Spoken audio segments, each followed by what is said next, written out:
माझं नाव अर्चना संदीप ठाकूर. मी सोनाली मॅडमांच्या टीममधून आहे. तर मला लायनर वापरून फायब्रॉइडचा खूप मोठा असा रिझल्ट लागलेला आहे. मला आधी 2023मध्ये फायब्रॉइडचा असा मोठा मासाचा गोळा होता. तर मला जवळजवळ 1 ते 1.5 लाख रुपये ऑपरेशनला लागले.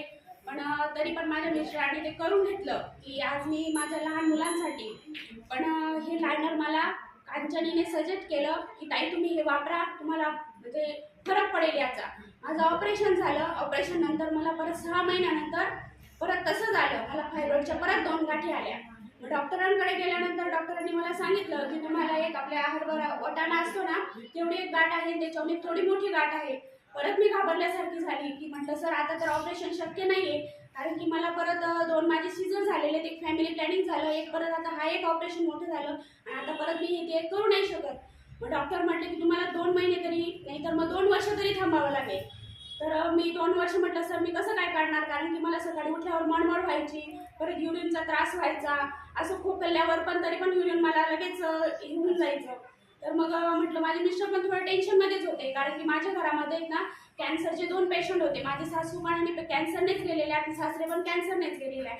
त्याच्यामुळे मला असं वाटत होतं की तो प्रॉब्लेम माझ्यात तर नाही आहे, माझं वय आता रनिंग मला तीच चालू आहे. तर मिस्टरांनी मला थोडा धीर दिला की नको तू घाबरू, आहे ना मी आहे की मी तुला जेवढं तुला खर्च लागेल. माझ्या मिस्टरांनी खूप मोठे मोठे दवाखाने केले.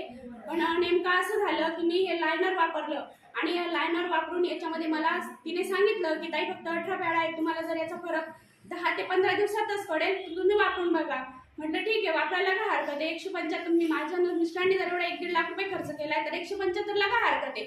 मी पैशांकडे बघितलं नाही आणि घेतलं. तर मला 11व्या दिवशीमध्ये माझी फायब्रॉइडची छोटी वाटाण्यासारखी जी गाठ होती ती अक्षरशः पडली. मला खूप असा आनंद झाला.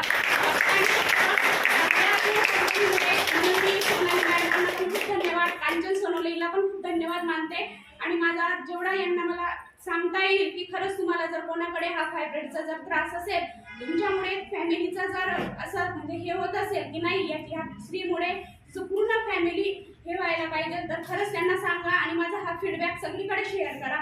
धन्यवाद.